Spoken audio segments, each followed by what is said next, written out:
Hi, this is the Real Talk Podcast with Gary Kelley, and I'm joined today by Brad Avergon of Fairway Independent Mortgage, still independent after all these years. Brad asked if we could do a session on the current lawsuit that's out there, the Sitzer-Burnett, and it's been in all the press and stuff. And I have been pushing back on doing a deep dive on it, because I'm not an attorney and it's not resolved yet. From my perspective, what it means is I can no longer advertise a buyer agent commission, and I need to have a document signed before I can go out and show a property, so saying that buyer is associated with me.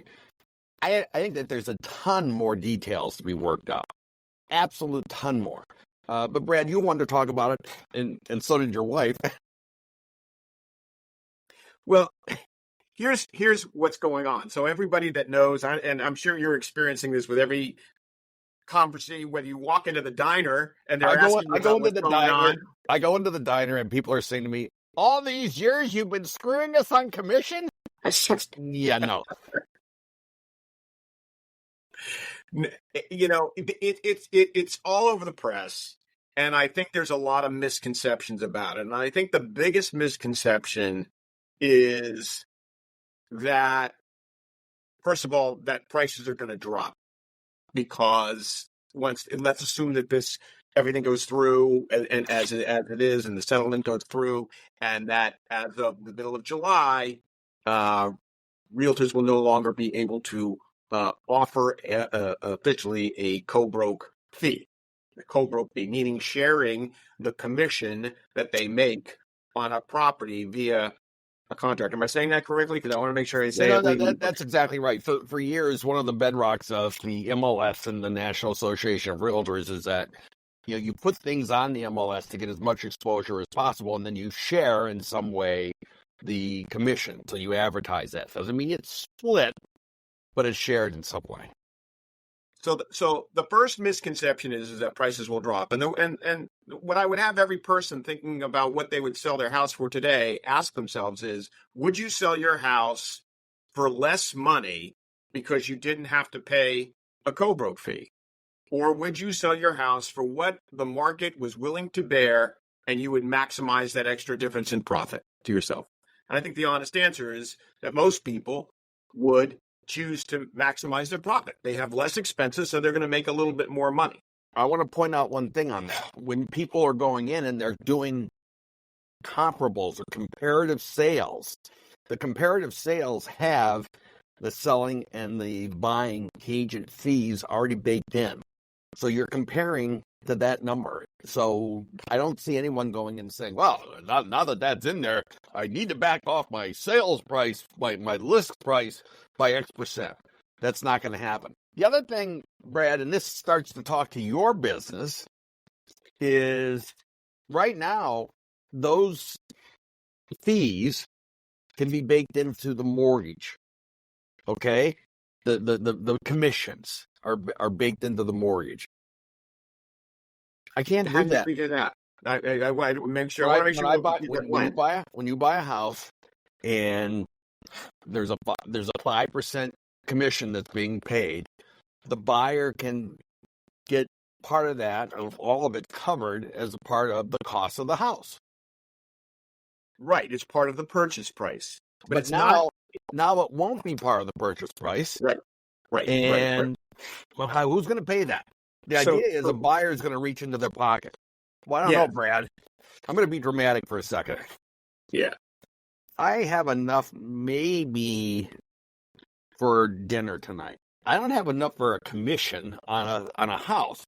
It just doesn't work that way. And I don't find first-time buyers, they're shaking the couch to get the money to just buy the house, let alone pay a commission. Right. I want to draw a very, very clear distinction, because I don't want people to get confused. What Gary is saying is, right now, the price of the house is the price of the house. As long as the appraisal value comes in, that's fine. The co-broke fee is paid out of the listing side, but it's built into the cost of the transaction, so the buyer doesn't have to come out with additional funds. Right. If this passes, what will happen is, in order for a buyer to get representation, they will have to pay out of their pocket, okay? Out of their pocket, in addition to their down payment, In addition to their closing costs, they will have to pay out of their pocket what may be 2 to 2.5% to a buyer agent. Right. We do not have the ability at the present time to finance that in to the loan amount. We cannot add that on top of the mortgage amount without breaking loan to value levels and things like that. So if someone's putting the minimum down, let's say for a first-time home buyer is 3%. If they're putting 3% down as a first-time home buyer, we can't say, okay, you're going to put your 3% down and maybe you've got enough to cover your closing costs, but we'll also add in that 2.5% co-broke fee, buyer agency fee, we're going to add that in. We can't do that. So the buyer may have to go without a buyer agent to help guide them through that transaction. I believe that is not great. Here's the thing. If you buy and sell houses all day long, you're an investor, as an example, you begin to learn what to look for.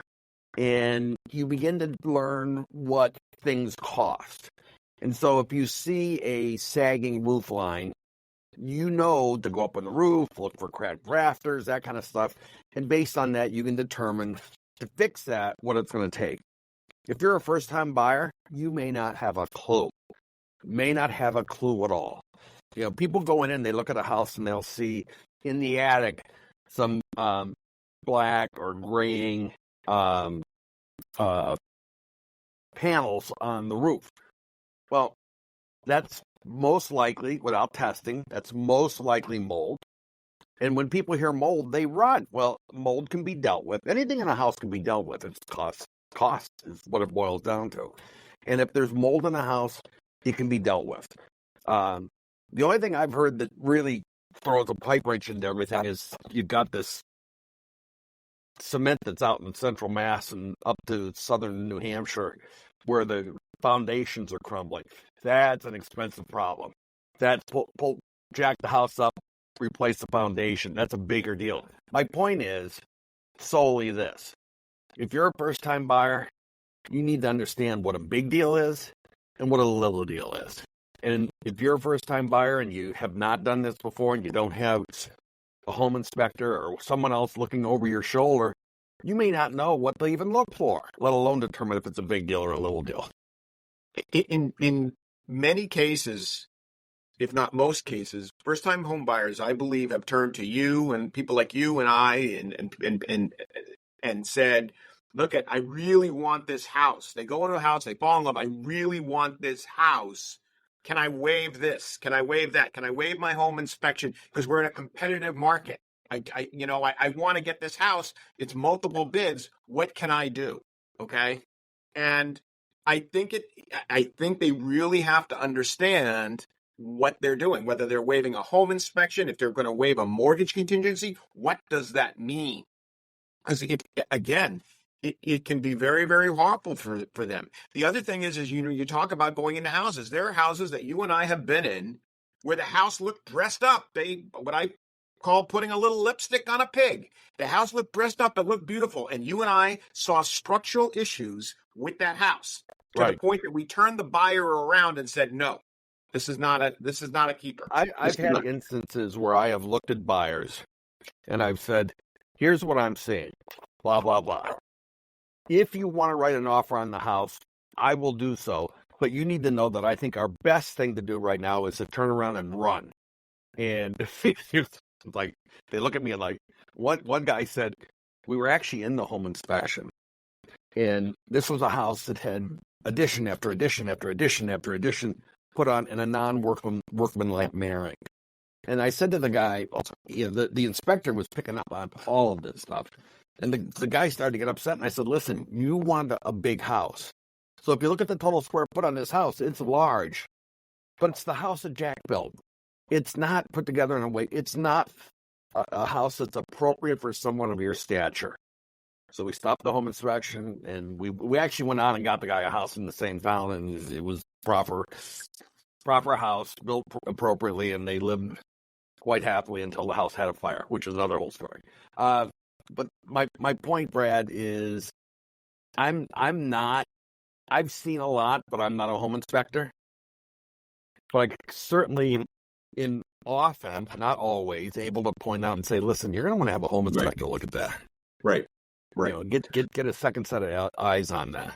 I guess, getting back to what we started with this, which is in our case, I do not believe that buyers are going to get the price of a home lower because there is no co-broke fee on this. I think what they're going to do is they're going to pay the market value because the supply and demand is what's driving in our area more than any other factor. Not interest rates, not construction. It's supply and demand. How many homes are available for sale? How many buyers want them?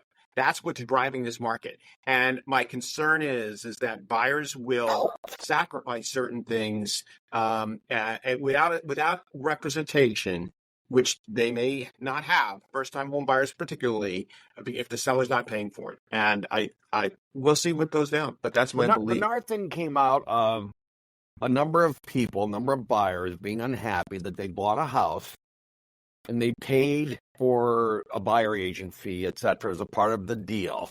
And they feel like they didn't have any ability to question it or challenge it. Okay? And if you think about it, that's true. That was not the buyers, the sellers, you mean, Gary. The sellers sold a house and they didn't have the ability to challenge it, right? The buyers did not have the ability. Well, the sellers don't have the ability to pick who the buyer's agent's going to be, et cetera. So it gets into who's paying for what, how is it negotiated, et cetera. So this is the solution that's kind of percolated to the top. And do I think it takes care of the original concern? Yeah, but I think this opens up another whole series of considerations. So anyway, that's kind of my perspective on it. Well, for those that are listening to the show, I would say to you,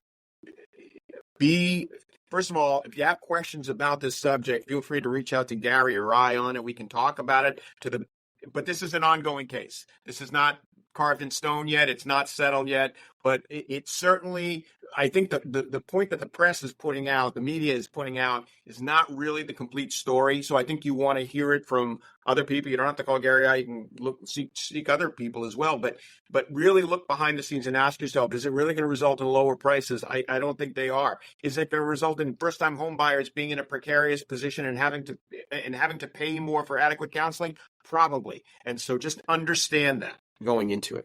Right. Well, Brad, I don't know if that addresses the concern that your wife had that she wanted us to talk about today, but we'll find that out. I do think it's an interesting topic and one that I think we're going to probably revisit many times over the coming months. I think we will, Gary. So thank you, Brad. If someone wants to talk to you, Brad, how do they reach you? Best way to reach me, Gary, is via my cell phone, which is 978-375-5531, or via my email at brad@bradavergon.com. And Gary, how do they reach you? 508-733-6005 or Gary at Move with Gary. Thank you, Brad. Thanks, Gary. Be well. Well, we'll see if that floats. Hey, you got 2 podcasts out of me. And we got to get together and talk about the houses that are out there. Yeah. Anyway, I've got to fly. I'll see you. Thank you. Yeah. Bye.